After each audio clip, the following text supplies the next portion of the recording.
예, 지난주까지 저희가 데살로니가 전후서를 이렇게 마치고요. 이제 개인 서신에 해당되는 디모데 후서와 디도서 이렇게 이제 저희가 이렇게 묵상하게 되는데요.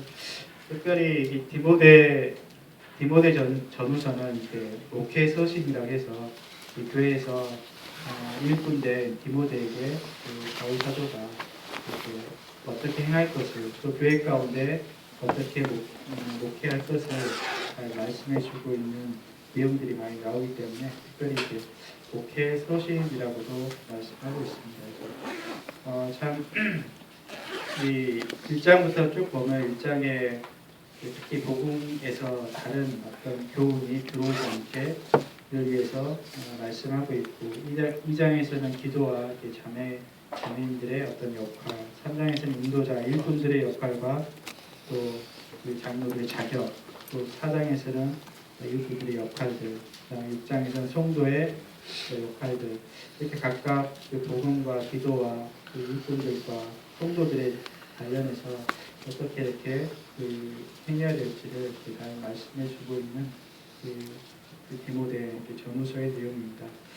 그래서 함께 특별히 이제 참 대부분 여기 형제님들이 이제 어떤 교회에서의 어떤 리더의 역할들을 하고 있다는 생각이 듭니다. 그래서 어떤 마음으로 어떤 교훈으로 저희가 중에 교회 가운데 어떤 역할을 어떤 리더로서의 특히 이제 어떤 리더로서의 역할들을 감당할지 그런 마음으로 이 디모데 전후서를 이렇게 묵상했으면 하는 마음이 있습니다. 함께 이렇게 묵상한 내용 이렇게 나누는 시간을 갖도록 하겠습니다.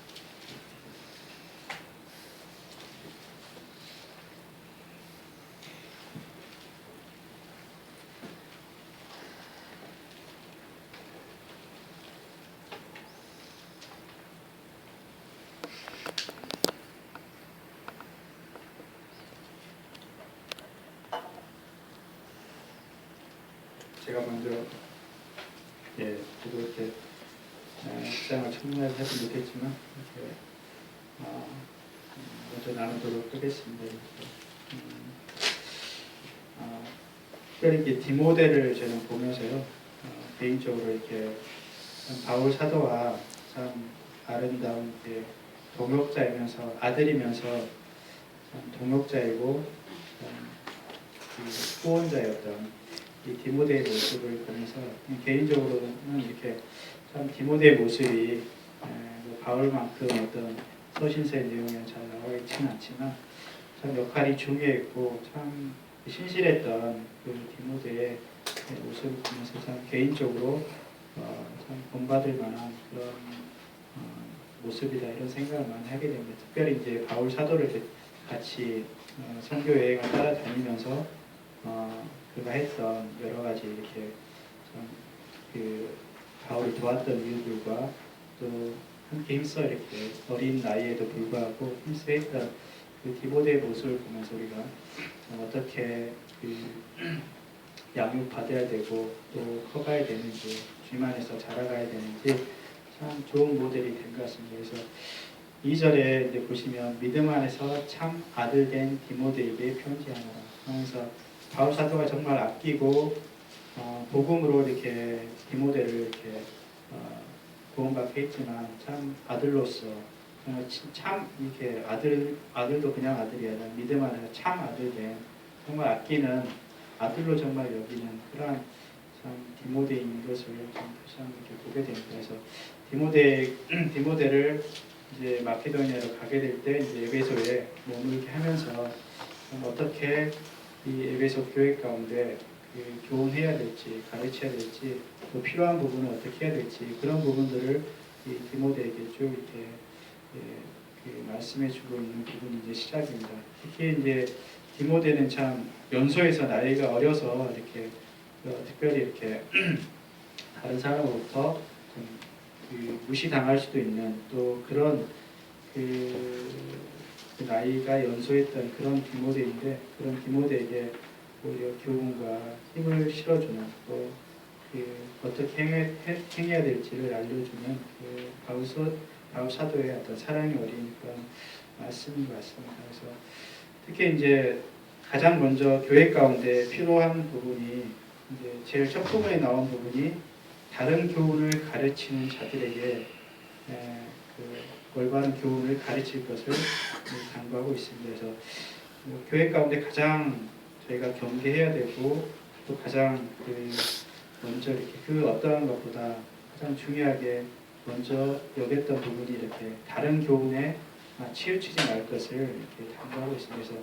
그래서 아마 에베소 교회 가운데 어떤 신하와 끝없는 족보에 몰두하는 자 이런 부분도 나오고 또 율법주의자들 이런 자들이 좀 있었던 것 같습니다. 그래서 다른 어떤 족보나 이런 신화를 따진다든가 믿음과 상관없는 그런 부분으로 이렇게 변론을 한다든가 또 율법으로 어떤 은혜의 복음이 아니라 율법이 가미돼서 율법으로 행해야 되는 그런 이제 은혜의 복음을 떠나서 다시 율법을 지켜야 되는 그렇게 또 얘기하고 있는 그러한 다른 가르침에 대해서 경계를 하고 있습니다. 근데 이 교훈 그러면서 5절에 이 교훈의 목적 그래서 이 교훈이란 말이 몇 번 나옵니다. 이 교훈은 이 12절 이후 나오는 사도 바울이 경험했던 또 사도 바울이 알게 됐던 그 그리스도의 복음을 얘기하고 있거든요. 그래서 5절에 이 교훈이라고 얘기했고 11절에도 이 교훈은 내게 맡기신 바 복되신 하나님의 영광의 복음을 따르느니라. 그래서 이 참된 복음에 대해서 이 교훈을 말하고 있습니다. 근데 이렇게 교훈하는 목적이 청결한 마음과 선한 양심과 거짓이 없는 믿음에서 나는 사랑이건을 이렇게 이해를 하고 있습니다.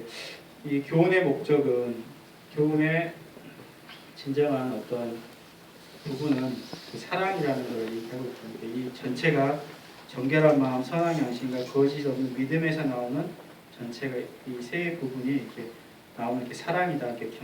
교훈의 목적은 사랑이라는 것을 이렇게 말씀해 주고 있습니다. 어떤 사랑이냐면 참 그리스도의 사랑이 우리를 구원하셨고 그리스도의 은혜가 참 우리를 구원하신 그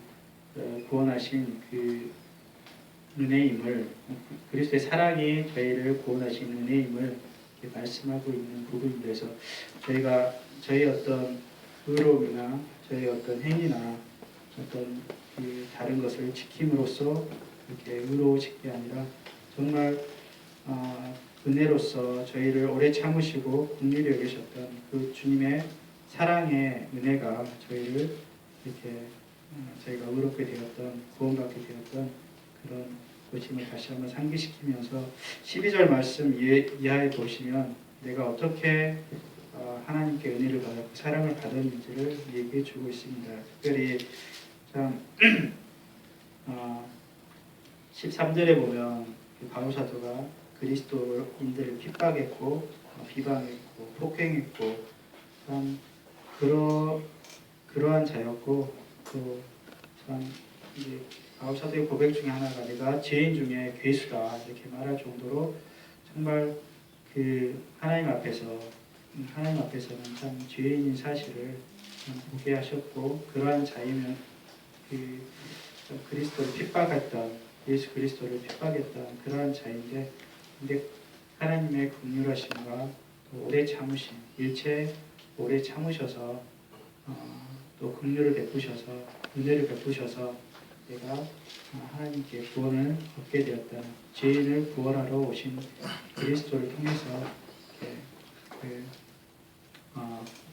은혜로 구원을 받게 되었다는 것을 이렇게 말씀해 주면서 우리의 어떠함이 아니라 우리가 어떤 것이 아니라 정말 우리의 구원과 우리의 믿음 이후의 생활도 주님의 은혜와 사랑 가운데서 되어진다는 것을 다시 한번 이렇게 상기시키고 있는 것 같습니다. 정말 바울 사도의 이러한 그때는 참 그 예수 그리스도를 믿기 전에는 참 모르고 행했기 때문에 또 잘못 알고 있었기 때문에 그렇게 오히려 핍박하고 폭행했던 또 정말 그 믿는 자들에게 이렇게 있는 자들을 잡아 가두려고 했던 그 오히려 참 알고 있었던 그런 지식들 인해서 하나님을 더 반역했던 그런 모습이었는데 참 그런 바울 사도가 정말 하나님의 그 오래 참으심과 미쁘심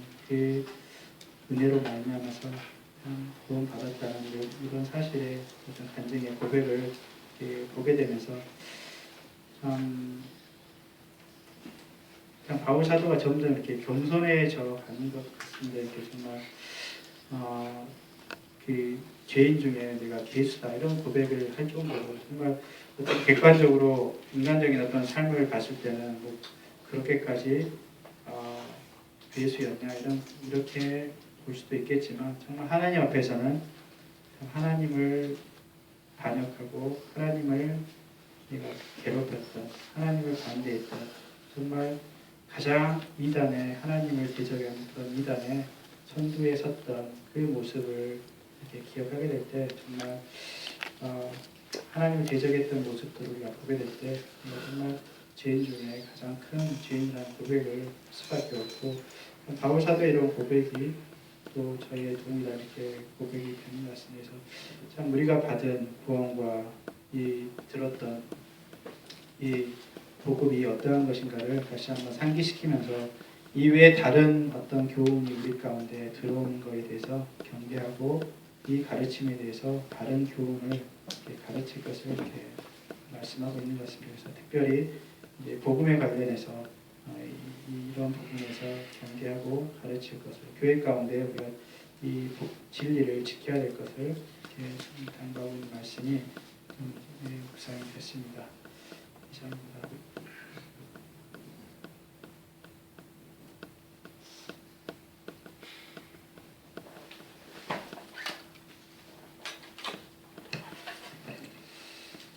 디모데전서를 펴게 되면서 또 형님께서 이렇게 묵상하신 거 이렇게 하신 것을 이렇게 들으면서 참 디모데전서 후서 또 특별히 디모데 형님을 생각할 때 많이 좀 부끄럽습니다. 예전에 제가 한번 그 디모데전서를 이제 무엇을 해라 뭐 이렇게 하는 부분을 이제 한번 쭉 정리를 해본 적이 있었는데 대단히 많더라고요. 그래서 어떻게 해라, 너는 이렇게 해라 이렇게 그랬는데 이제 사실 그거를 딱 보면서 표를 이렇게 쭉 만들었었는데 예, 좀 피곤했었어요. 저걸 어떻게 다 하지 막 좀 이런 식으로 이제 피곤했었는데 제가 예전에 이렇게 묵상했던 것처럼 이 어떤 이 서신서는 그 대상 서신서를 이렇게 보내주는 받는 그 대상의 위치가 아니면은 충분히 이 서신서를 다 이해하기 어렵다는 그런 묵상을 이렇게 나눈 적이 있었습니다. 사실 이 디모데에 대해서는 저희들이 너무나 이렇게 잘 알고 얼마나 참 충성되고 또 이제 주님 앞에 성결하고 참 준비되고 예비되고 이 다른 말씀에 기록된 것처럼 다른 모든 것에도 불구하고 다 사람들이 자기 일을 돌보지만은 주의 일을 돌보는 사람은 나한테는 디모데밖에 없다 이렇게 이제 또 표현을 해왔고 자식이 아비에게 한것 같이 나와 함께 복음을 위해서 수고했다라는 그 사람이 바로 이제 그 형제님이 바로 이제 디모데 형제님입니다. 그래서 참 그 바울 형님께서 이 디모데 형님께 편지를 보내실 때 정말 주님의 일에 대해서 사실은 많은 부분 할애를 하고 있고 그것을 기록을 하고 있습니다.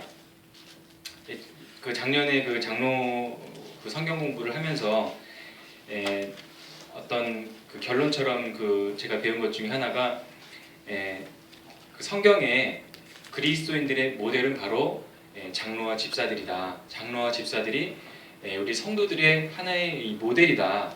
우리 모든 성도는 그와 같은 이 장로와 그 집사의 자격을 갖추도록 끊임없이 이렇게 노력을 해야 된다. 이런 어떤 이 결론을 제가 들은 적이 있었는데 그 부분이 참 마음에 와닿고 참 좋았었습니다.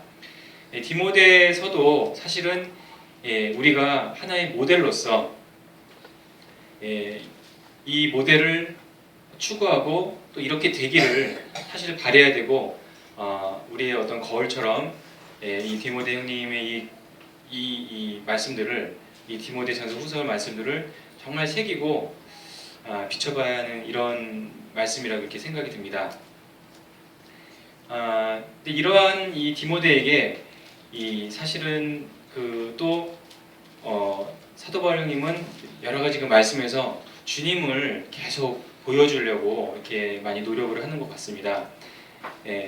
하나님에 대해서 이제 기약에 이르면 하나님이 그의 나타내심을 보이실 것이다. 그렇게 얘기하면서 하나님이 어떤 분이시냐 하는 것을 또 디모데 형님에게 말씀을 하시는 것 같습니다.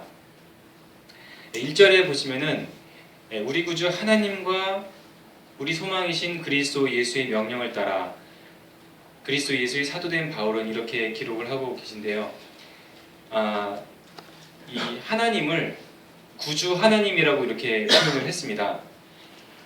그래서 저도 이렇게 우리 형제님들께서 이렇게 기도하시는 것을 이렇게 들으면은 형님들께서 기도하실 때 굉장히 어떤 용어와 그 명칭을 굉장히 정확하게 사용하시려고 하는 그것을 제가 이렇게 느낍니다. 그래서 어떤 형제님은 기도하실 때 특별히 만찬 기도에서 하나님, 하나님, 하나님 이렇게 이제 기도하시는 형제님 계십니다. 또 어떤 형제님은 아버지 하나님 이렇게 이제 기도하시는 분이 계시는데 이제 하나님이라고 이제 기도하실 때는 정말 그냥 그 삼위일체 되신 하나님 그 자체를 대상으로서 이렇게 기도하신다는 이런 생각이 들더라고요. 디모데전서 처음에도 하나님을 우리 구주 하나님이라고 이렇게 표현을 하고 있습니다. 그리고 우리의 소망이신 그리스도 예수의 명령을 따라 그래서 우리가 어떤 자가 되었느냐 하는 것은 바로 하나님이 우리에게 주신 것이고 시키신 것이고 또 그리스도 예수 제가 이제 형님들한테 이제 배운 것이 그리스도 예수라고 할 때는 우리 주님의 이 영화로우신 영광스러우신 이 주님의 이름이라고 제가 이렇게 배웠습니다. 그래서 디모데 형님에게도 편지하실 때 하나님과 그리스도 예수라고 하는 이 이름을 그 영광과 위엄을 가지고서 디모데 형님께 이제 편지를 한다 이렇게 생각이 들었습니다. 그런 이 경외하심 하나님에 대한 경외가 사실 또 우리 성도들을 또 바로 또 세울 수도 있다고 이렇게 생각이 듭니다.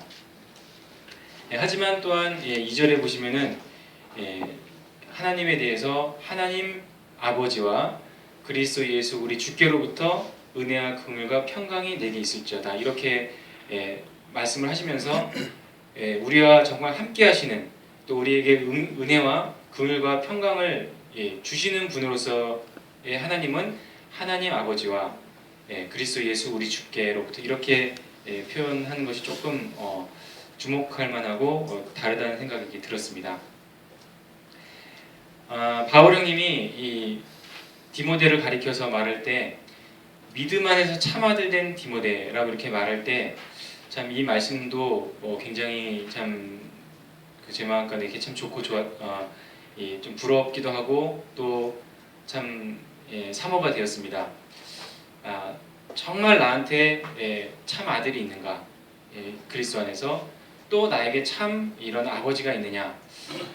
하는 어떤 이런 것을 이렇게 생각을 할 때 이 디모데 형님은 정말 그 바울에게 이렇게 참 아들이라고 하는 그 말을 들을 정도로 그와 같이 이 복음에서 정말 모든 면에서 함께했던 이런 분이었구나 하는 이런 생각이 이렇게 들었습니다. 그리고 이제 어떤 사람이 이제 다른 교훈을 이제 가르친다고 하는 그 부분이 나오는데요. 그 신화와 끝없는 족보에 창념치 말게 하려 함이라고 말씀하시면서 이제 처음에는 이제 이분들이 과연 또 이 신화 끝없는 족보가 누구에 대한 것이었는가, 누가 이런 얘기를 하는가 이렇게 생각을 했었는데 이분들은 교회 밖의 분들은 아니고 교회 내에서 어떤 형제님이나 자매님이 이런 것에 어떤 바른 교훈에 착nhập치 아니하는 이런 부분이 있었겠구나라는 그 생각이 이제 들었습니다. 구원받지 않은 밖의 사람들에게는 뭐 이와 같은 어떤 태도나 행동을 하든지 말든지 별로 사실은 저희는 이제 상관할 것이 없는데 교회 내에서 이런 분들이 있었구나 하는 이 생각이 들었습니다. 그래서 이제 그 다음에 이제 7절로부터 또 보면은 율법에 대한 이 말씀이 나오는데 사실 저도 이 율법이 누구에 대한 것이냐라는 이제 그런 부분을 좀 생각을 했었었는데요. 9절 말씀에 보면은 알 것은 이것이니 법은 옳은 사람을 위하여 세운 것이 아니요 오직 불법한 자 복종치 아니함 이렇게 해서 쭉 이제 나옵니다. 그래서 이 어떤 이 율법에 대한 문제들이 있었었는데 결론적으로는 이 율법은 어떤 것이냐? 율법은 옳은 사람을 위해서 세운 것이 아니고 불법한 사람들을 위해서 세웠다. 그러면 이 율법 자체가 우리 성도에게 해당이 되는 것이냐 아니냐 할 때 저는 이제 해당이 되지 않는다라고 이렇게 분별이 되었습니다. 법은 옳은 사람을 위하여 세운 것이 아니오라고 할 때 우리 그리스도인들은 옳은 사람이냐 아니면 불법한 사람이냐 우리 그리스도인들은 옳은 사람입니다. 그렇기 때문에 이 8절, 9절, 10절, 11절은 10절까지는 그리스도인들에게 해당되지 않고 이제 율법의 그 역할은 구원받지 않은 사람들을 또 정죄하고 판단하는 그 역할인 것이고 우리는 이제 그것을 다 뛰어넘어서 의인이 되었고 10절 하반부에 있는 것처럼 바른 교훈을 가진 자들이고 이 교훈은 내게 맡기신 바 복되신 하나님의 영광의 복음을 조침이니라 라는 그 말씀에 해당하는 자들이 된 것이 아닌가 이렇게 생각이 들었습니다. 그리고 이제 그렇지만 사도 바울은 그와 같은 그 시점에서 자기 자신을 능하게 하신 그리스도 우리 주님께 이제 감사를 이렇게 드리는데 회방자요 핍박자요 포행자였다 이렇게 이제 표현을 합니다. 근데 마치 이 회방자요 핍박자요 폭행자였다 이렇게 할 때는 이제 회방하고 핍박하고 폭행한 이것의 그 내용이 마치 그 9절 10절에 나오는 그런 불법에 대해서 불법과 연관을 이제 가지고서 이렇게 얘기를 한 것 같습니다. 다시 말해서 나도 그 율법 하에 있던 자였고, 그렇지만은 내가 구원을 받은 것은 주님의 은혜로 내가 구원을 받은 것이다. 이렇게 이제 표현을 한 것 같습니다. 그 19절 말씀에 믿음과 착한 양심을 가지라. 어떤 이들이 이 양심을 버렸고 그 믿음에 관하여는 파선하였니라. 그래서 이제 그 가운데 10절에 그 가운데 후메네와 알렉산더가 있으니 내가 사단에게 내어준 것은 저로 징계를 받아 회방하지 말게 하려 함이니라. 그래서 이 후메네와 알렉산더는 아마도 이 믿음을 버리고 파선하는 이런 분들로서 아마 출교가 되신 분이 아니신가 이렇게 분들로 이렇게 생각이 됩니다. 그래서 그것도 아주 그 주님에 대해서 배도한 이런 부분이라고 이렇게 생각이 들고요. 이제 이 사도 바울이 회방자라고 얘기를 했는데, 그 회방이라고 하는 것은 이제 신성모독이라고 하는 어떤 그런 이제 의미의 그 단어입니다. 이 사도 바울이 전에는 회방자였는데 이제 그 배도한 이 후메니아와 알렉산더 역시 회방을 했다라는 이런 표현을 쓸 때 조금 비교되는 면이 보였습니다. 다시 이제 자기가 이제 구원받지 못한 것을 이렇게 드러낸 것이 아니냐, 뭐 이러한 부분으로 조금 생각이 되었습니다. 그와 같은 가운데서 우리 그리스도인들은 이 14절로부터 17절로 정말 그 놀라운 그 은혜와 은총이 부어져 있는데 그 아름다운 것들을 소유하고 걸어가는 자들이구나 하는 이 부분들이 묵상이 되었습니다. 이상입니다.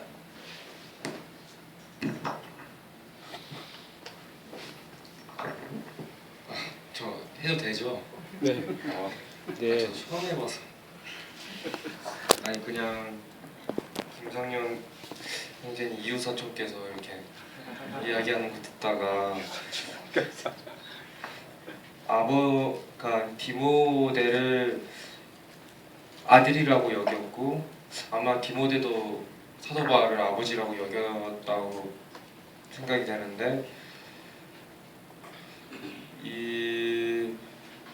저는 이 땅에서는 내가 생각하는 아버지라고 여기는 분이 다 석자씨 두 분씩 있거든요. 문성진 형제님하고 김주자 형제님이 계시는데 이분들 이 두 분의 특징이 있더라고요. 그 15절에 보면 빛보다 모든 사람이 받을 만한 이 말이요 그리스도 예수께서 죄인을 구원하시려고 세상에 임하셨도다 하였도다. 그 다음 밑에 말에 죄인 중에 내가 괴순이라. 항상 문성지 형제님이나 김재 형제님을 보면 참 겸손하고 자기가 항상 죄인 중에 괴수라 그런 뜻으로 이렇게 말씀하는 거 많이 봤는데 뭐 아버지야 뭐 보기에는 내 눈으로 보기에는 그냥 그렇게 많이 먹는 게 그렇게 죄인 중에 괴수인가 그냥 그런 정도 생각이고 뭐 김주자 형제님이야 내가 죽고 그리스도와 함께 산다 뭐 그게 그냥 그렇게 죄인 중에 괴수라 생각되는 게 많았는데 이런 이 훌륭하신 형제님들을 보면서 바울도 마찬가지고 이 죄인 중에 괴수라는 사람을 예수님이 어떻게 해서 그 바울을 그렇게 크게 쓰셨나 생각해봤는데 12절에 보이더라고요. 나를 능하게 하신 그리스도 예수 우리 주께 내가 감사함은 나를 충성되이 여겨 내게 직분을 맡기심이니 김주자 형제님이나 문성지 형제님이나 스스로 하려고 자기 자아가 스스로 그 직분을 하고 싶어서 한 게 아니라 그들을 친히 능하게 하신 그리스도 예수 우리 주께 내가 감사하고 예수님이 직접 능하게 하셨기 때문에 그게 가능한 거였거든요. 그거를 보면서 이게 아마 아들들이 원래 아버지를 보면 따라하고 싶고 우리 아버지가 팔자걸음을 잘 하시거든요. 그래서 저도 모르게 어렸을 때 이렇게 배겨서 팔자걸음 하는데 그런 것처럼 저도 아버지의 길이나 김정진님의 길처럼 이렇게 그리스도가 살아나고 내 안에 계신 주님이 계속 사시는 삶을 살고 싶은 그런 삶을 살고 싶거든요. 근데 이게 나로서는 정말 할 수 없고 나를 능하게 하신 그리스도 예수께서 우리 주께 내가 감사한다. 저 입으로도 이런 신이 나왔으면 하거든요. 나를 능하게 하신 그리스도 예수. 내가 스스로 한 게 아니고 나를 능하게 하신 그리스도 예수께서 내 안에 계셔서 나오셔서 내 안에 계신 예수님께서 계속돼서 매 순간마다 나오기를 간절히 바랍니다. 이상입니다.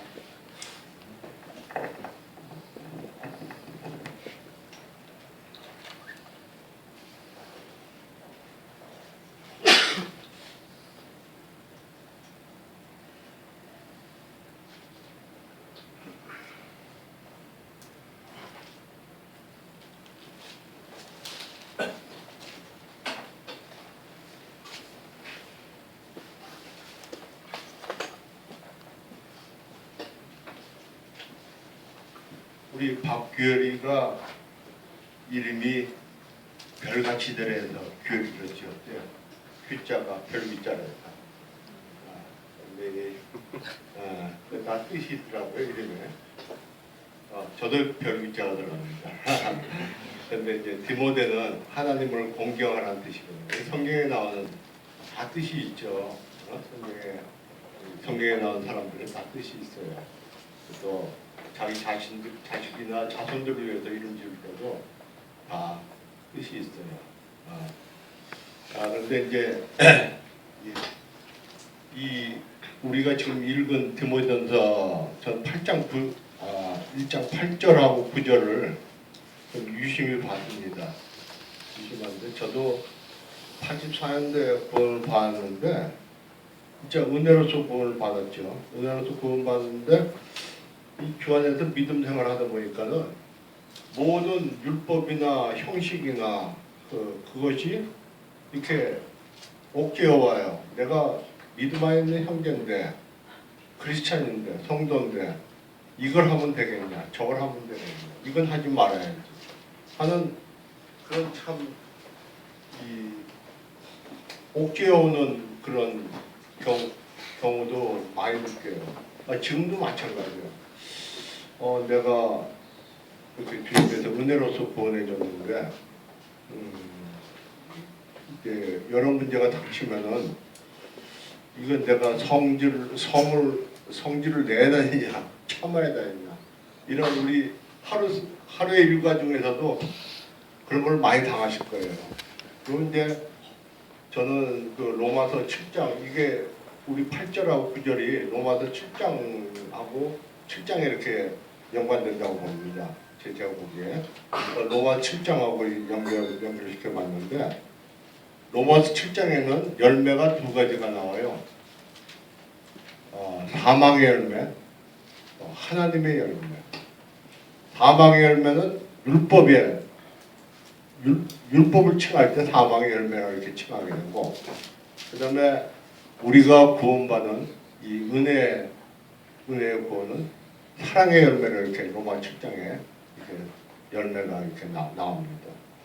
그래서 우리 성도들이 이 일상생활을 하면서 또 매 순간순간마다 자기가 또 사도 베드로도 이방인들하고 식사를 하다가 사도 바울한테 지적당한 것과 마찬가지로 자기가 참으로 주님의 사랑의 열매로서 주님을 바라봤다면 하나님을 바라봤다면 디모데같이 하나님을 공경했다면 자기 자신이 한 점 부끄러움이 없었을 거예요.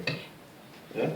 피하지도 않고 우리 주님도 그 수가성의 여인 그쪽 앞으로 갈 때도 당당하게 이렇게 나가신 것 마찬가지로 이 모든 일을 만났을 때 이 담대함으로 내가 그리스도인으로서 사랑의 열매 하나님의 열매가 맺히게 하는 자로서 이런 일을 이렇게 하면은 떳떳하다 담대하다 이게 율법의 얽매임을 자꾸 옥죄야 돼요. 결국은 사망의 죽음의 열매를 맺게 되는 수밖에 없어요.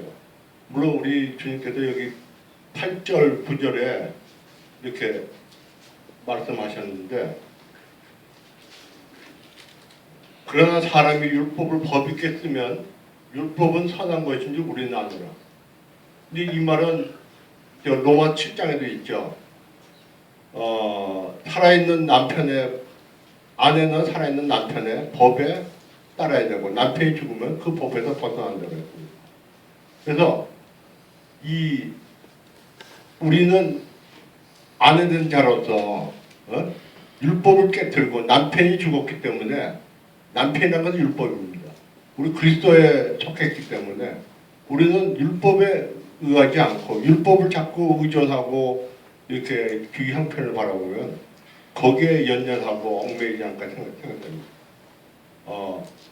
이것이 법은 옳은 사람을 위해 율법은 옳은 사람을 위해서 세운 것이 아니요 오직 불법한 자와 복종치 아니한 자며 경건치 아니한 자 죄인이며 거룩하지 아니한 자 이렇게 쭉 나옵니다. 그러니까는 율법에 너무 연연하지 말고 우리가 디모데 이름과 마찬가지로 하나님을 공경하는 사람으로서 이 행동 내가 하는 일 그러니까는 물론 디모데의 사도 바울도 로마 7장 거기에 그 끄트머리에 보면은 참 고민하는 장면이 이렇게 포착되죠.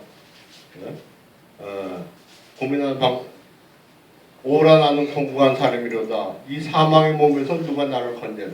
내 지체 속에서 한 다른 법이 내 마음의 법과 싸운다. 그러니까 저희들이 율법과 싸울 때가 하루에도 수십 번 아니라 여러 번 있어요. 사람과의 관계에서 이것을 어떻게 조정할까?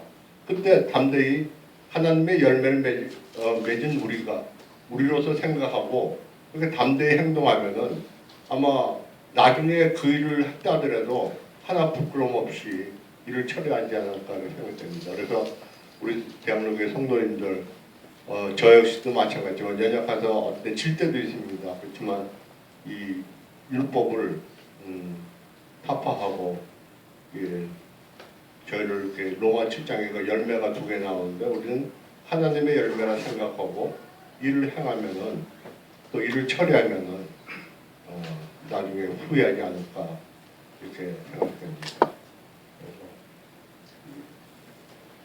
이 8절 9절을 봤기 때문에 로마 7장을 하고 연결시켜서 더 덧붙여서 한다면 문영원 형제님이 쓰신 로마서 6, 7, 8장 그 책이 아주 참 좋은 책이 있어요. 부에서 한번 보시면은 여기 된 이 8절 9절은 자연히 이렇게 깨집니다. 꼭 한번 없으신 분은 저한테 가지신 분 많이 계세요. 로마서 6장 7절 6, 7, 8장 한번 보시면은 이렇게 연관이 될 것 같습니다.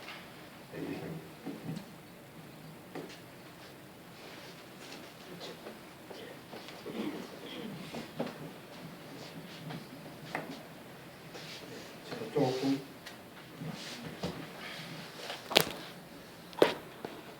디모데 바울의 참아들 된 디모데에게 말씀하시고 디모데가 어떻게 하나님을 할 때 어떤 자세로 해야 되는 것을 말씀드렸습니다.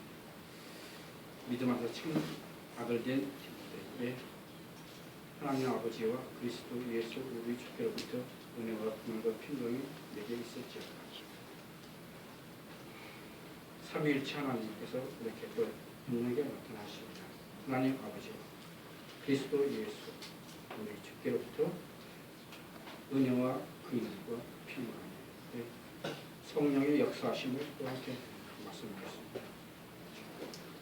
삼위일체 하나님께서 성경을 기록됩니다.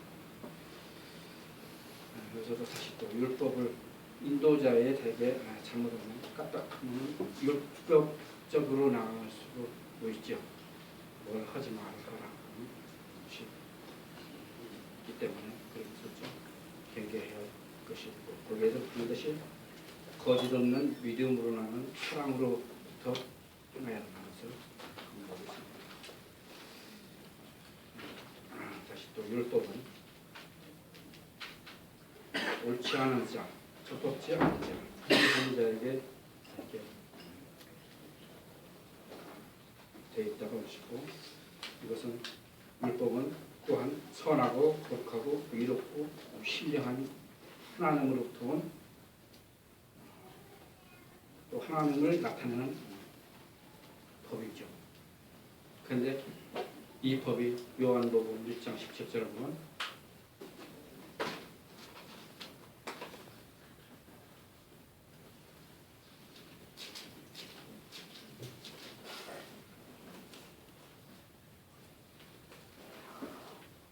율법은 모세로 말미암아 주신 것이요 진리는 예수 그리스도로 말미암아 오는 것이라. 율법은 모세로 말미암아 주신 것. 무슨 어떤 물건을 주듯이 주신 것.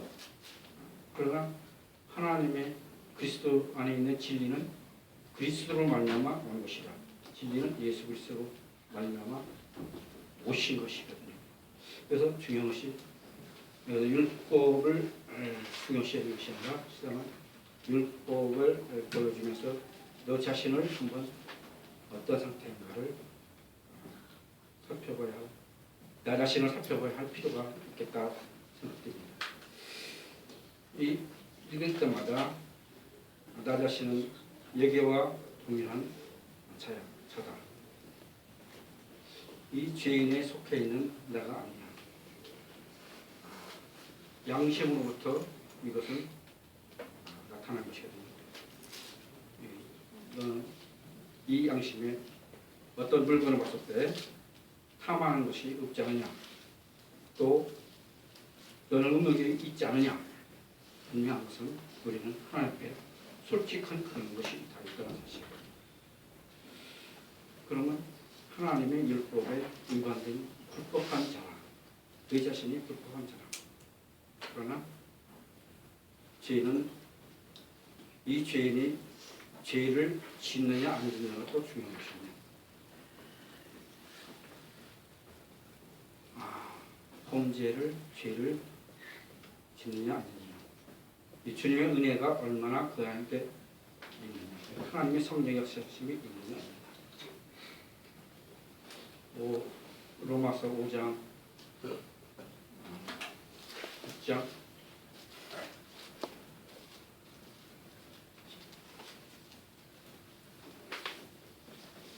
6장 5절을 보면 그런즉 어찌하여 우리가 법 아래 있지 아니고 은혜 안에 있으니 죄를 지으리요 그럴 수 없느니라. 죄를 짓지 않게 된다는 것이 아니라 지어지지 않는다는 것이죠. 죄를 지으려 그럴 수 없느니라. 죄를 그렇게 죄가 그렇게 되지는 않는다. 그러면 죄를 짓는 지은 자는 어떻게 될 것입니까? 율법은 반드시 죽음이거든요. 죄의 값은 사망의 값을 반드시 치러져야 되는 것이고. 그러면 세상은 죄를 짓지 말라, 죄를 지으라 뭐 그런 말은 하겠지만, 짓지 말라는 말은 하겠지만, 죄를 지을 경우 어떻게 하겠다? 이런 형벌의 조항이 없거든요. 그러나 하나님의 법에서는 반드시 죄를 지은 자에게는 형벌이 따른다. 그래서 이 법은 우리 주님 앞에 나아갈 수 있도록 인도하시는 것입니다. 우리 주님은 죄 지은 자는 내가 너를 다 너희 죄를 위해서 내가 대신하여 죽었다. 우리 주님은 그런 자가 주님 앞에 나올 때 내 죄를 내가 다 내 대신 내가 다 담당하여 죽었다고 주님은 말씀하셨죠. 그래서 11절에 보면 이 교훈을 내게 맡기신 바 복되신 하나님의 영광의 복음을 쫓습니다. 이것이 영광의 복음이 되는 것이죠. 이로 말미암아 주님부터 힘을 얻고 주님의 그 능하신 그리스도 예수 우리께 내가 감사합니다. 이런 감사 속에서 주님이 기도하게 해주시죠. 14절 우리 주의 은혜가 그리스도 예수 안에 있는 믿음과 사랑과 함께 넘치도록 풍성하였도다. 우리 주의 은혜가 그리스도 예수 안에 있는 믿음과 사랑과 함께 넘치도록 풍성하였도다. 죄인 중에 내가 있습니다. 나는 항상 거룩하신 그분 앞에는 내 속에 항상 이 죄인이 된 것을 생각해 보고 이 죄에 대하여 얼마나 더 민감해져 있는가. 거룩하신 하나님 앞에 참 나는 죄인 중에 기수라는 사실을 절감할 것입니다. 그러면서 주의 은혜가 얼마나 영광스러운 그분이 복음인가를 더욱 절감할 것입니다. 여기까지 하겠습니다.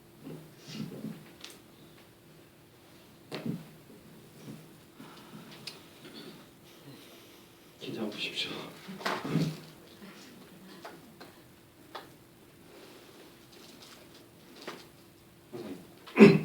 수월전 이렇게 각 형님들이 이렇게 가르침 속에서 이렇게 많이들 이렇게 학생의 신분으로 그 말씀을 듣는 것 같아요. 같이 이렇게 좀 적극적인 측면도 저한테 좀 필요하지 않나 생각도 들어요. 일단은 참 적용하는 게 참 쉽지는 않는 것 같습니다. 하나님의 그 원리적인 측면을 적용적인 측면으로 말씀을 이렇게 좀 들어가는 게 참 쉽지 않은 것 같습니다. 어쨌든 저는 이제 첫 번째 절 우리의 소망이신 그리스도 예수라고 이렇게 했습니다. 과연 왜 사도 바울은 그리스도 예수가 소망이지? 이런 생각이 들었어요. 사도 바울에게 있어서 그에게는 그 믿음의 아들이 있다고 그러지만 그에게는 사실 가족이 없었지 않습니까? 그리고 이 교회들과 형제 자매들이 그의 가족이었고 그의 또 그보다 나이가 많은 분들 또 모친님이셨고 또 이렇게 디모데 같이 믿음의 아들들이 있었기 때문에 참 이렇게 가족들에게 이렇게 본인은 특별히 이제 사랑하는 그 믿음의 그 아들인 디모데에게 예수 그리스도는 우리의 소망이다. 나나 너의 소망이시다라고 얘기하는 것들이 저한테 좀 오늘 이렇게 좀 다가왔습니다. 예수 그리스도가 과연 나의 소망일 뿐만 아니라 참 우리 교회 형제자매의 소망이라는 사실이니까 같은 방향성을 우리가 가질 수 있는 것이 바로 우리의 소망이 아닌가 생각됩니다. 우리의 소망이 만약 나의 소망은 때때로 이렇게 물질이 될 수가 있고 또 명예가 될 수 있고 그렇지만은 다시금 우리로 돌아왔을 때 우리의 소망이 바로 예수 그리스도다라는 것들을 다시금 이렇게 정신 차리게 되고 이렇게 말씀을 보면서 우리의 소망이시다. 예수 그리스도가 바로 우리의 유일한 우리의 소망이시다라는 것들을 이 시간 다시 한번 생각하게 됐습니다. 근데 이 사도의 그 자격에 대해서 특별히 굉장히 그 친밀한 그 아들에게 믿음의 아들에게 보낸 디모데에게 명령을 따라 그리스도 예수의 명령을 따라 예수 그리스도의 사도가 됐다라고 얘기하는데 사실 명령은 사실 군사적인 용어인데 왜 여기다 이런 부분에 대한 썼을까? 사실 제가 우리 아들한테 2, 3일마다 일주일에 한 번 정도 내가 너에게 명령하노니 저 음식물 쓰레기를 땅에다가 꼭 흙을 파서 고양이들이나 다른 야생동물이 먹지 않게 흙을 꼭 덮어서 음식물 쓰레기를 버려라. 이렇게 내가 너에게 명령한다. 이렇게 하진 않거든요. 가서 좀 버릴래? 이렇게 하는데 사도 바울이 이렇게 명령이라고 이렇게 그 아들 디모데에게 편지를 쓰면서 명령이라고 이렇게 말씀했습니다. 그것은 참 이렇게 에베소에 3절에 머물게 한 그 이유가 바로 다른 거짓 교리들을 가르치는 이들에 대해서 어느 정도의 참 긴장을 하면서 아들 된 디모데에게 이 부분에 대한 것들을 참 파수하라고 그것들에 대해서 하나님의 그 복음에 대한 그 진리를 분명하게 지켜야 된다라고 하면서 그 뒤에 보면은 이제 18절에 보면은 다시 그 아들 디모데야 그러면서 내가 이 교훈으로 명하한다 그러면서 선한 싸움을 싸우라 그러거든요. 다시 말하면 이 디모데에게 아들이지만은 군사적 용어를 쓰면서 선한 싸움을 싸울 것들에 대해서 사도 바울이 디모데에게 말씀하고 있는 겁니다. 우리가 참 영에 속한 이런 싸움들, 그냥 단순한 싸움이 아닌 여러 거짓 교훈들과 이 세상에 참 인본주의적이고 참 상대주의적이고 포스트 모더니즘적인 이런 갖가지 다가오는 또 회사에서 이런 음란적인 부분들 또 비즈니스적으로 참 모든 것들을 계산적인 이런 세상, 물질주의적인 이런 세계관에 꽉 차 있는 이 세상 가운데서 아들에게 내 아들 디모데야 선한 싸움을 싸워라. 그러면서 이제 군사적 용어들 쓴 이유들을 18절을 통해서 이제 볼 수 있었습니다.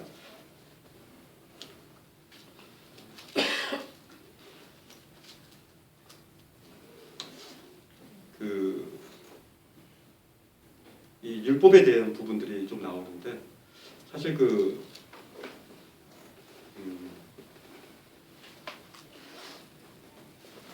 율법은 사실 율법 밑에는 정죄가 있지 않습니까? 율법을 말할 때 항상 죄에 대해서 그것들을 이렇게 정죄하는 그 정죄가 있습니다. 근데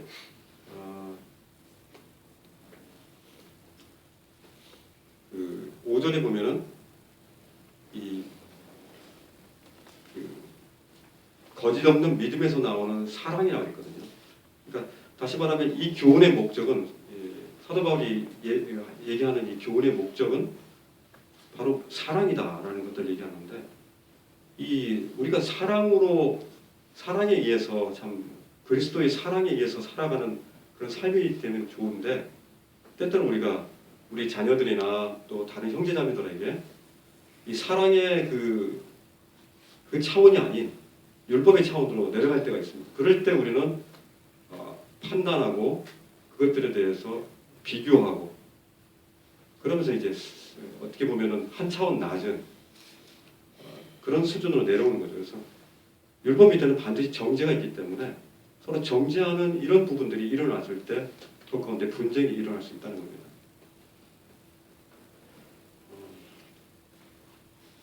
그래서 이제 사랑 밑에는 사랑의 것들이 없으면 율법 밑으로 들어와서 정죄할 수밖에 없다는 그런 부분들을 이렇게 좀 보게 됩니다.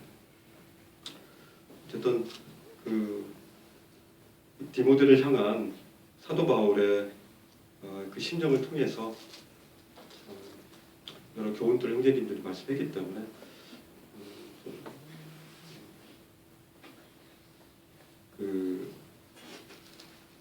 글씨가 안 보이죠. 그만하라고 하려고 거의 안 보라고 성경책을 조금만 샀더니 잘 안 보여가지고 어쨌든 잘 안 보이니까 그만하겠습니다.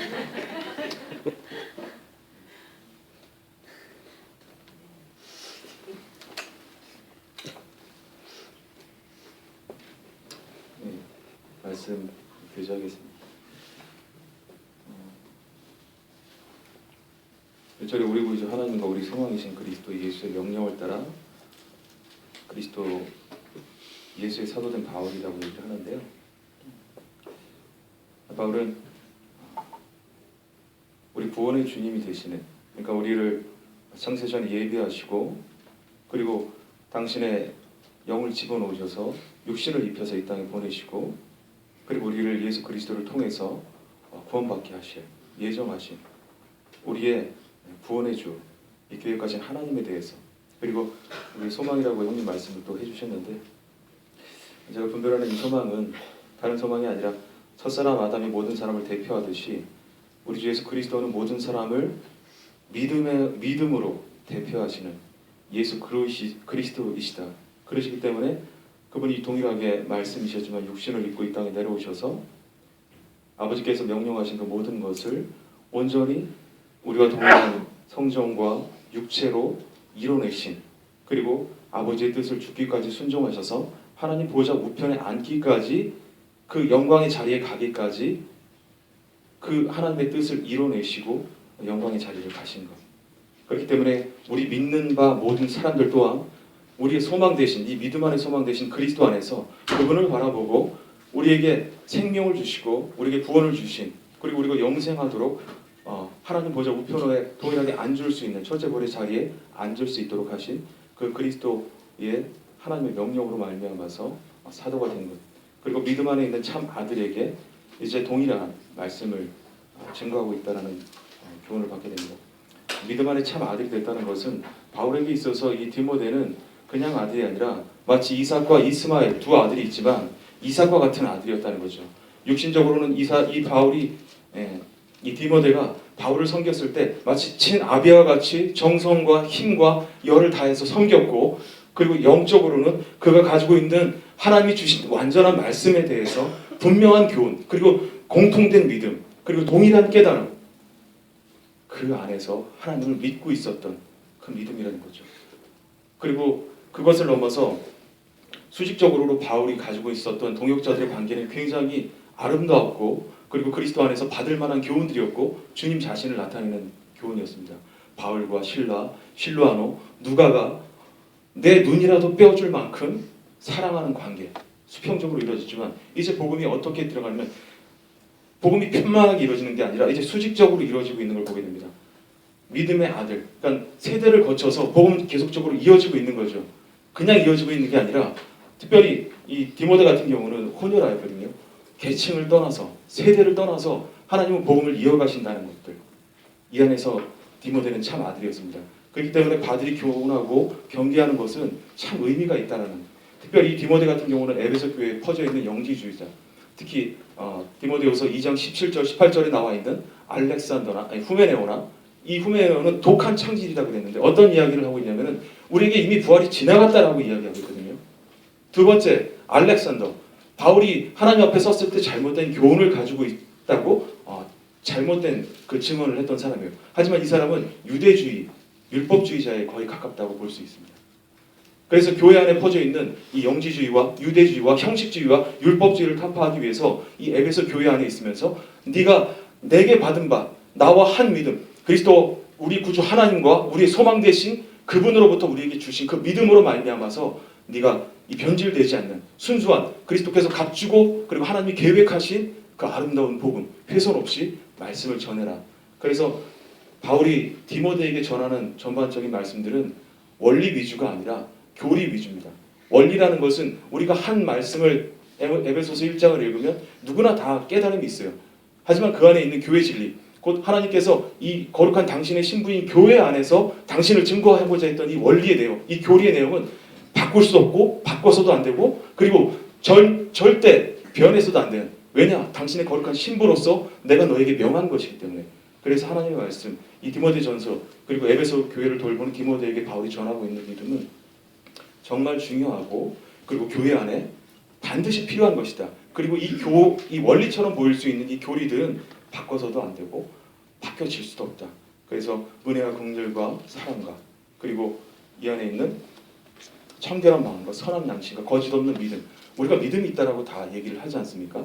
특별히 제가 주목해서 보는 바는 19절의 말씀이 주님 앞에서 굉장히 감동이 되고, 우리가 다양하게 믿음이 있지만 다 믿음이 있다고 합니다. 초신자도 믿음이 있고, 그리고 오래된 사람들도 믿음이 있고, 그리스도 밖에 있는 사람이 아니라 그리스도 안에 있는 사람을 얘기하는 거거든요. 근데 그 믿음이 그리스도 안에서 동일해야 되는데, 그러면 객관적으로 내가 믿음이 있다라고 할 수 있는 건 무엇인가? 내가 믿음을 가지고 있다라고 말할 수 있는 객관적인 증거는 무엇인가? 예수님, 하나님의 말씀을 믿는 것도 믿음입니다. 그리고 예수님을 믿는 것도 다 믿음이에요. 근데 객관적인 믿음의 기준 뭐냐? 교회에게 말하고 있는 그 믿음의 기준, 그것이 무엇인가? 절대 바꿔서도 안 되고 바뀔 수도 없는 이 완전한 믿음, 하나님이 바울이 디모데에게 전달했던 이 믿음의 근원은 무엇인가? 갈라디아서 5장 5절을 보면 우리가 성령으로 믿음을 따라 의의 소망을 기다린다라고 얘기를 했습니다. 예수 그리스도를 믿음으로 말미암아서 성령께서는 우리 마음 안에 임하십니다. 그것을 믿음으로 임하십니다. 그랬을 때 우리에게 무엇이 생기냐면은 예수 그리스도께서 우리의 소망 되신 그 의의 소망이 생기는 거예요. 그러면 하나님이 가지신 그 의라고 여기시는 그 의는 무엇인가? 요한복음 16장 10절에 자기 제자들을 파송하면서 주님이 세 가지 교훈을 합니다. 죄에 대하여, 의에 대하여, 심판에 대하여라고 주님께서 못 박으신 교리가 있으세요. 의에 대하여라 하면 나를 믿지 않는 것이다. 죄에 대하여라 하면 나를 믿지 않는 것이다. 그러면은 의에 대한 것은 무엇이냐? 우리에게 의의 소망을 주셨는데, 그러면 내가 그 의라고 여기시는, 하나님의 의로 여기시는 것은 무엇이냐? 내가 아버지께로 가는 것이 곧 의다. 주님이 어떻게 아버지께로 갑니까? 죽으시고 부활하셔서 하나님 앞에 의롭다함을 받고 온전한 의로움으로 하나님 보좌 우편에 영광의 자리까지 가셨거든요. 내가 아버지께로 가서 하나님 보좌 우편으로 가는 것. 성령께서는 이것을 말씀하고 있는 거죠, 우리에게. 이것이 우리에게 의라고 얘기하는 것이고 이것을 믿는 것이 진정한 믿음이다. 믿음의 결국은 뭐냐? 온전한 부활의 영광을 소망하고 그 부활의 영광이 사로잡히고 하나가 되어져서 살아가는 믿음. 하나님의 말씀을 믿는 것도 믿음이고 예수님을 믿는 것도 믿음이지만 객관적인 믿음의 기준이 뭐냐? 나는 믿음으로 살고 있느냐 살고 있지 않느냐? 무엇이 그것을 증거하느냐? 내가 의의 소망으로 충만하냐 충만하지 않느냐? 이게 무엇이냐? 내가 부활의 영광으로 충만해 있느냐 있지 않느냐라는 거죠. 로마서 8장 23절에도 주님 이렇게 얘기하십니다. 또 우리 성령의 처음 익은 열매를 받은 우리까지도 속으로 탄식하며 양자될 것 곧 우리 몸의 속량을 기다리느니라. 성령의 처음 익은 열매를 받는 우리까지도 몸의 구속을 기다린다. 몸의 구속이 뭡니까? 부활의 영광을 믿는 것이죠. 베드로전서 1장 9절에도 믿음의 결국은 곧 영혼의 구원이라고 말씀을 하셨습니다. 모든 믿음의 결국은 부활에 대한 소망을 갖고 있는 것, 그리고 부활에 대한 소망을 믿고 있는 것, 하나님의 말씀을 믿는 것을 넘어서 예수 그리스도가 내 개인에게 생활에 어떤 교훈을 주셔서 어떤 환경을 이겨내고 그런 것들을 이겨내는 그 믿음의 기준이 아니라 진정으로 예수 그리스도께서 죽으시고 가신 그 믿음을 믿는 것, 그 믿음 안에 부활의 영광을 믿는 것, 그리고 그것을 소망하는 것. 주님께서 우리에게 예수 그리스도 거룩한 신부로서 첫째 부활의 영광에 참여할 수 있는 믿음 주셨잖아요. 그렇다면 우리가 과연 믿음이 있다 당당하게 말할 수 있는 사람은 누군가? 그 부활의 영광이 내게 생명이 되어져서 이 땅 가운데서 그 부활의 영광을 누리면서 살아가는 것. 세상의 어떤 여러 가지 문제에 흔들리지 않는 것.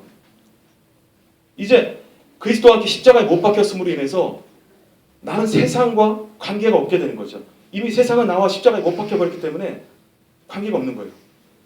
그 영광의 생명으로 살아가야 되는 것. 그 소망의 생명으로 살아가는 것. 그게 뭡니까? 그게 믿음으로 사는 거 아닙니까? 그 믿음을 가진 자. 이것이 참 믿음이고 소망이라고 할 수 있는 거죠. 예수 그리스도께서 하나님께서 준비하시고 예비하시고 우리에게 주시길 원했던 그리고 한 소망과 한 생명 안에서 믿음을 갖게 하는 것. 이 믿음을 디모데에게 가지라 이거죠. 이것은 어떤 원리적인 믿음이 아니라 예수님께서 창세전부터 거룩하신 그분이 그리고 너무나 아름답게 이 예비하신 이 부활의 소망을 이것을 가질 때 세상은 이미 나와 상관이 없게 되는 겁니다. 이것이 없으니까 세상이 기웃기웃거리고 이것이 없으니까는 어떤 원리들에서 그것이 싸움의 믿음의 근본인 줄 알고 그리스도와 함께 십자가에 못 박혔다는 것은 이미 그분이 하나님 보좌 우편에 앉으시고 그 영광의 자리에 가셨고 우리에게 소망, 그러니까 곧 믿음의 대표가 되셔서 우리에게 보이신 육신으로 입으신 그 모든 것을 나타내셨던 것. 그 길을 가라고 하시는 거죠. 그리고 그것이 내 마음에 이루어지느냐. 소망이 하나님 나라가 너희 마음에 이루어지게 하옵시고라고 하신 얘기가 이 믿음 안에 있는 사람은 이미 그 로또 맞은 사람이 그러지 않습니까? 내가 맞았으면 찾지 않아도 그 영수증을 가지고 있으면 이미 꿈을 잇는 거예요. 다 이룰 수 있거든요. 하나님 나라에 대한 소망이 있는 사람.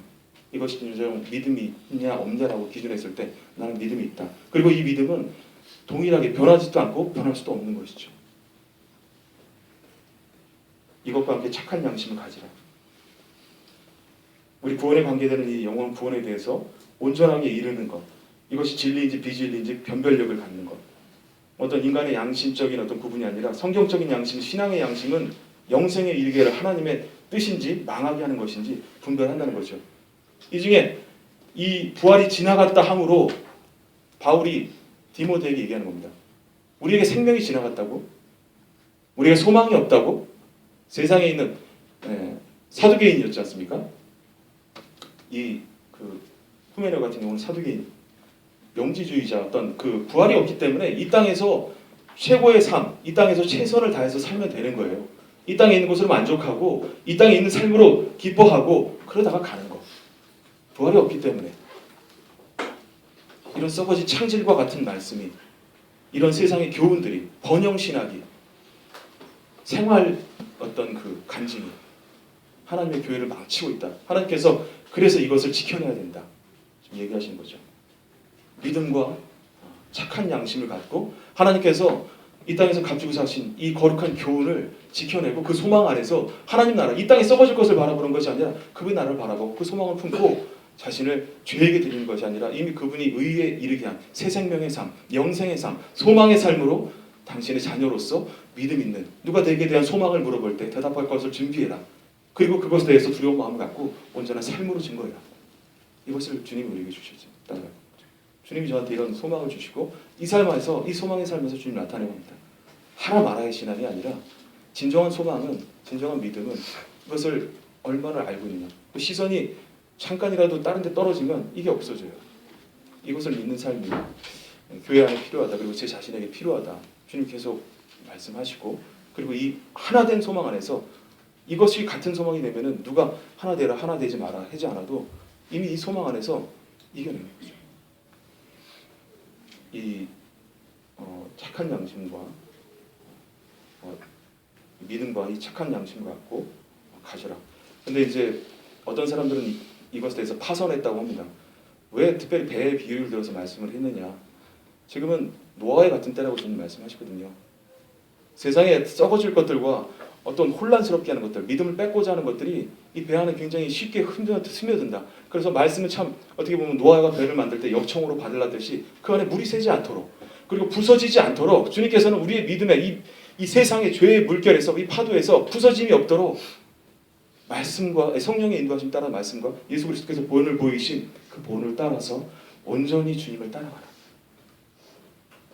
세상의 비진리와 교훈들, 그리고 마음을 그렇듯하게 하는 것들에 빠지지 말고, 육신을 미혹하는 것들에게 빠지지 말고, 내가 너에게 예비한, 내가 창세 전부터 너를 준비한, 너를 데리고 가도록 하라.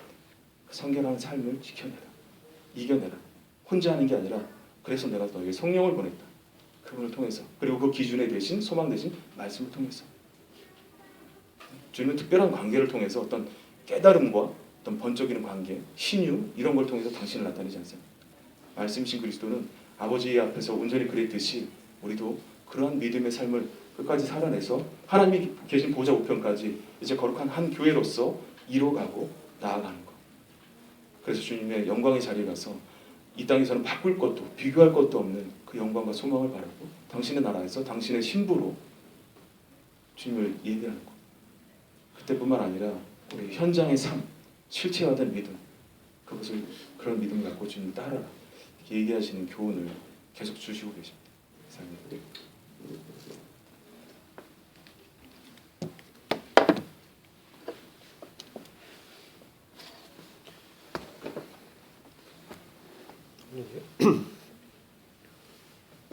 형제님들의 이 교제를 들으면서 참 감사가 되었습니다. 많은 부분에 동의가 되고 주님께서 이 성령을 저희한테 주셨기 때문에 각자 보는 부분에서 교제할 수 있다라는 게 참 감사가 됩니다. 수요 모임을 이렇게 바라보면서 우리 주님을 격자창 같이 여러 각도에서 바라볼 수 있기 때문에 결국은 여러 형제님들의 분별을 통해서 주님의 온전한 모습을 저희가 볼 수가 있어서 참 주님께서 이 시간을 축복하신다는 생각이 듭니다. 디모데 전설을 저도 보면서 지금 이 디모데가 에베소 교회에 가 있는 거지 않습니까? 그래서 에베소 교회에서 이 목회를 하도록 바울로부터 이 위임을 받아서 에베소 교회에 갔는데 거기에서 여러 가지 어려움이 있었던 것 같습니다. 아까 형제님께서 교제해 주신 것처럼 연소함으로 인한 연약함 그런 부분도 있었고요. 또 디모데 후서 가면 또 청년의 정욕적인 부분도 있었던 것 같습니다. 이런 연약함들을 바울이 그를 생각하면서 그에게 특별하게 이 개인 서신을 보냈다라는 것이 참 우리 주님도 저희들에게 개인적으로 이 말씀을 통해서 또 성령을 통해서 또 이 감동을 통해서 환경을 통해서 또 우리가 만나는 사람들을 통해서 매일 또 매 순간 이 교훈해 주시고 가르쳐 주시고 계시다 이런 것들이 좀 생각이 되어지고요. 특별히 이 디모데에게는 교리적인 이 측면을 바르게 가르칠 것을 말씀하는 것을 봅니다. 이 3절에 보면은 교훈이라고 되어 있는데 이것은 이 독트린입니다. 사도의 가르침입니다. 그래서 초대교회의 주님으로부터 위임받은 사도의 가르침에 위배되는 가르침들을 거짓 이 교사들이 교회 가운데서 증거했던 것으로 보여집니다. 그래서 이 성도들이 그로 인해서 이 교리가 잘못 가르쳐지니까 이 믿음의 적용도 잘못되고 또 여러 가지 그 오류가 있게 되고 믿음에서 멀어지는 그런 일들이 일어나게 되니까 특별하게 이 교리를 세워주는 측면을 1장에서는 강조하고 있다고 봅니다. 그래서 이 복음적인 측면에서 이 율법으로 의롭게 된다라는 유대교의 이 가르침이 이 복음에 혼합된 것으로 생각이 됩니다. 갈라디아에서도 보면 1장 보면 다른 복음을 증거했던 율법주의자들이 있지 않습니까? 여기도 그런 다른 교리가 들어와서 그리스도의 이 피가 부족하다. 우리가 의롭게 되고 거룩하게 되는 것이 그리스도의 피, 그리스도를 믿는 그 믿음과 은혜 외에 우리가 어떤 율법을 지킴으로 우리가 의롭게 되는 것이 완성된다. 우리의 거룩이 완성된다. 이렇게 자기의 의의를 내세워서 실제적으로 자기에게 집중하게 만드는 것입니다. 그러니까 결국은 율법은 그리스도를 바라보는 것이 아니라 자기를 바라보게 하는 것이죠. 그래서 그것을 지키지 못하면 당망되고 또 좌절하게 되고 그것을 그 지키면 우쭐하고 교만하게 되고 그러니까 기준이 자기가 되는 것입니다.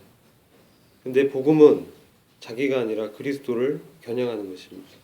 그래서 그리스도 안에 믿음으로 우리가 구원받는 그것이 은혜로 인한 구원이고 그것이 하나님의 영광의 복음이라고 말씀하고 있습니다. 사람의 어떤 의가 섞였다면 그것은 영광이 아닙니다. 근데 사람의 그 의가 아닌 주님의 의, 그것이 바로 우리의 의가 되는, 주님이 우리의 의가 되시고 우리의 거룩이 되시고 우리의 구속이 되시고 또 우리의 모든 지혜가 되신다. 이것이 바울이 증거했던 그 그리스도를 중심으로 한 은혜로 말미암은 이 복음의 핵심 교리라고 생각이 됩니다. 그것에 벗어나는 것은 그것은 저주를 받는 것이다라고 이제 바울이 말씀하고 있고 그런 일들이 이제 이 에베소 교회에 있었던 것 같습니다. 그리고 이 죄인의 괴수라는 그 표현이 가만히 보시면 15절 보시면 죄인들 중에 내가 괴수니라. 이때 이것은 현재형입니다. 이것은 과거형이 아닙니다. 그러니까 우리가 구원받기 전에 죄인들의 괴수였다. 이렇게 보셔도 되고 또 바울이 15절에서 말씀하는 바는 지금 내가 죄인 중에 괴수다라고 말씀하고 있는 것입니다. 현재형 또는 현재 완료형 지금까지 혹은 지금 내가 죄인들의 괴수다 라고 바울이 이 어린 아들 이 디모데에게 고백하는 것이죠.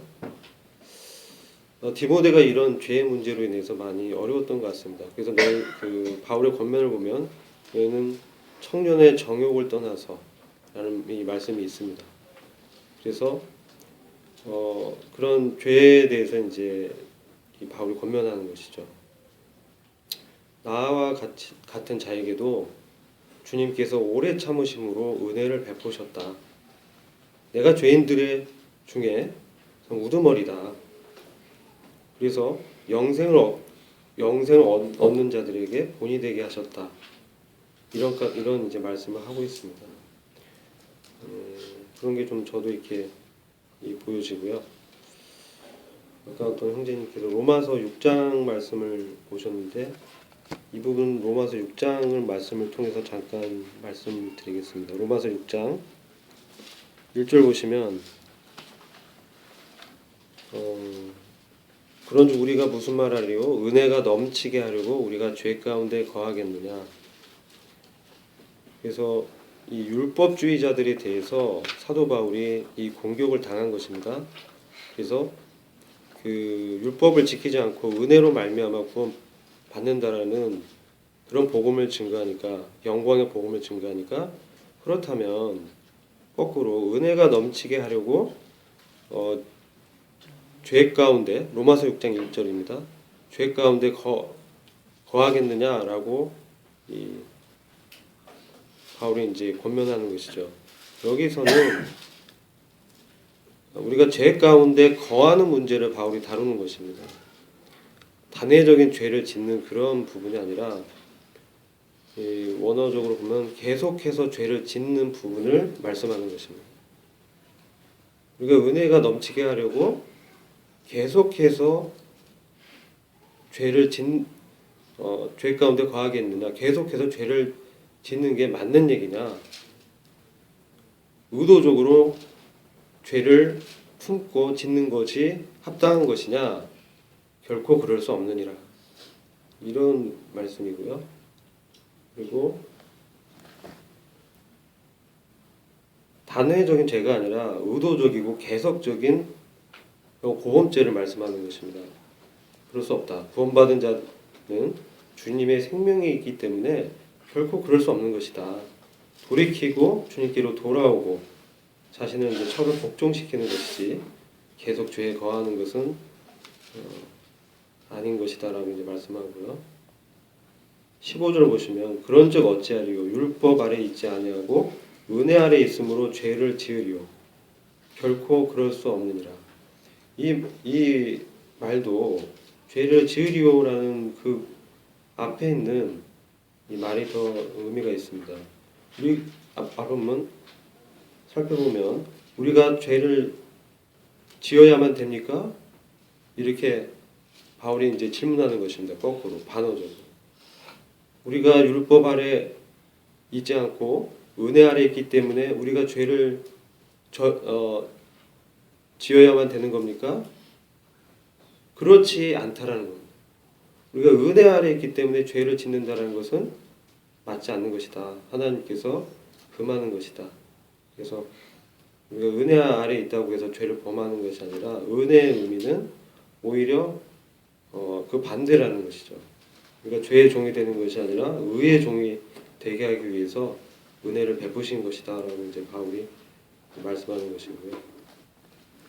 이 요한일서 말씀도 요한일서 1장을 보시면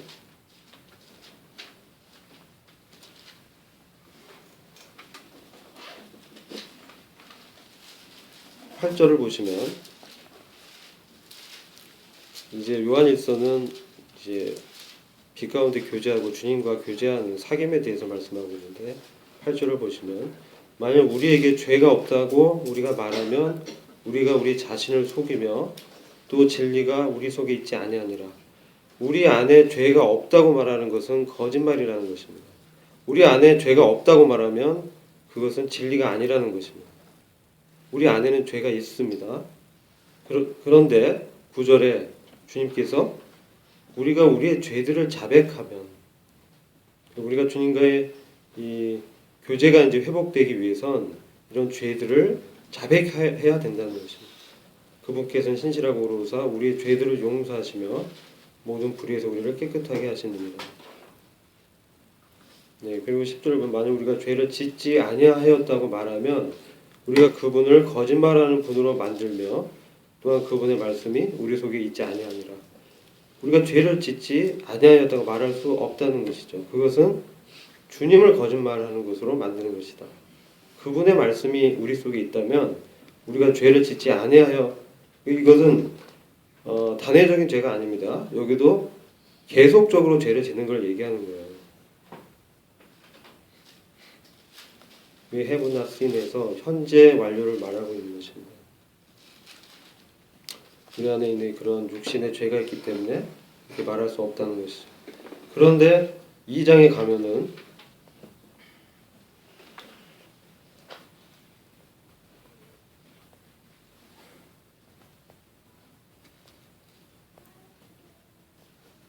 이 장을 보시면 마치 그와는 반대와 같은 말씀을 이제 하고 있는 것을 우리가 발견하게 됩니다.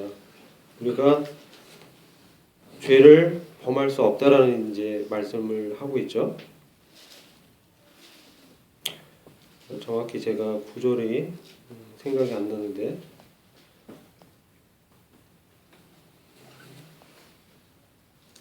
잠시만요. 죄송합니다.